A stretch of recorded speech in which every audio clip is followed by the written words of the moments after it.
Hello everyone. ఈరోజు Sunday కదా. ఈరోజు మా ఇంట్లో మా వారు పొట్టేలు మాంసం అండి, అదే మనం మటన్ అంటాము, మటన్ తీసుకొచ్చారు. దాని ప్రిపరేషన్ చెప్తున్నాను. ఫస్ట్ శుభ్రంగా నీట్గా క్లీన్ చేసుకొని 1-4 సార్లు మటను, పచ్చిమిర్చి, ఆనియన్స్, టొమాటాలు ఇప్పుడు నేను చూపిస్తున్నాను కదా, వీడియోలో చూపించినట్లు వేసేసుకొని, అలానే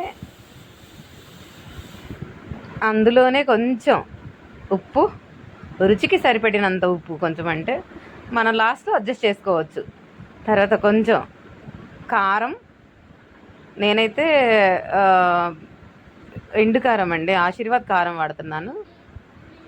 కారం అది అంతే, రుచికి సరిపడంత కారం వేసి, తర్వాత మనం మెత్తగా గ్రైండ్ చేసుకున్న అల్లం వెల్లిగడ్డ, అల్లం వెల్లుల్లి ఉంటుంది కదా, పేస్ట్ మెత్తగా చేసుకొని, నేను ఏదైనా చేత్తో తీసుకునే అలవాటండి నాకు. నేను స్పూన్లతో నాకు అలవాట్లేదు.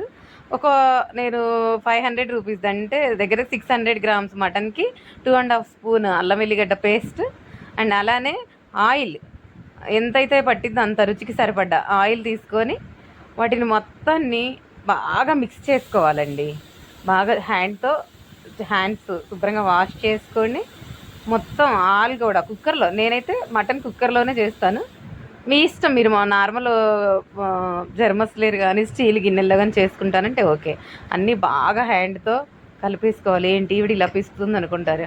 అలా బాగా గట్టిగా పిసికితేనే ముక్కకి మనం ఇప్పుడు వేసుకున్న ఇంగ్రీడియంట్స్ మొత్తం కూడా టోటల్ దానికి పడతాయి అన్నమాట. తర్వాత ముందుగానే నేను ధనియాలు ఫ్రై చేసుకొని, లవంగాలు ధనియాలు ఫ్రై చేసుకొని, కొంచెం చిన్నులపై కలుపుకొని ధనియాల పొడి ప్రిపేర్ చేసుకున్నాను. అది కూడా 1 స్పూన్ వేసుకొని, తర్వాత మళ్ళీ కర్రీ లీవ్స్, కరివేపాకు, సరిపడినంత కరివేపాకు, శుభ్రంగా కడిగి పెట్టుకున్న కొత్తిమీర అంతా బాగా కలిపి బాగా మిక్స్ చేసుకొని, బాగా మళ్ళీ ఇప్పుడు ఇవి కూడా అంతేనండి, అన్నీ బాగా కలిపి మిక్స్ చేసుకోవాలి మెత్తగా. ప్రతి ముక్కకి కొత్తిమీర, కరివేపాకు ఫ్లేవర్ కూడా పట్టేటట్లు ఒక 2-3 మినిట్స్ మనం చేతులతో హ్యాండ్స్తో బాగా కలిపి పెట్టుకోవాలి. కలిపి ఒక హాఫ్ అన్ అవర్ నేనైతే కలిపేసి ఒక హాఫ్ అన్ అవర్ పక్కన పెడతానండి. ఎందుకంటే మంచి టేస్ట్ రావాలి అంటే ఒక హాఫ్ అన్ అవర్ పక్కన పెట్టేసుకోవాలి. తర్వాత ఎంటీఆర్ వాళ్ళది స్పెషల్ గరం మసాలా ప్యాకెట్, నేనైతే వాడేది అదేనండి, వంటల్లో చాలా బాగుంటుంది. అది నేను ఒక హాఫ్ స్పూను, పెద్ద స్పూన్ ఉంటుంది కదా, ఆ పెద్ద స్పూన్తో ఒక హాఫ్ స్పూన్.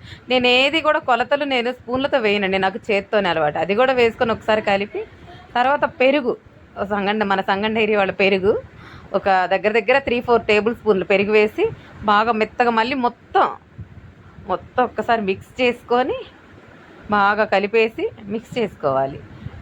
బాగా మర్దన చేసుకోవాలి ఆ మటన్ ముక్కలకి. ఈ ఫ్లేవర్స్ అన్నీ మనం ఒక అరగంట పక్కన పెడతాం కదా, ఇంకా అలా పెడితే నానిపోయిద్ది.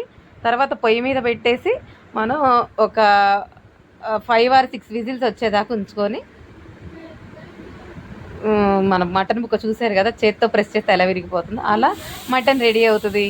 నా వీడియో నచ్చితే లైక్ చేయండి.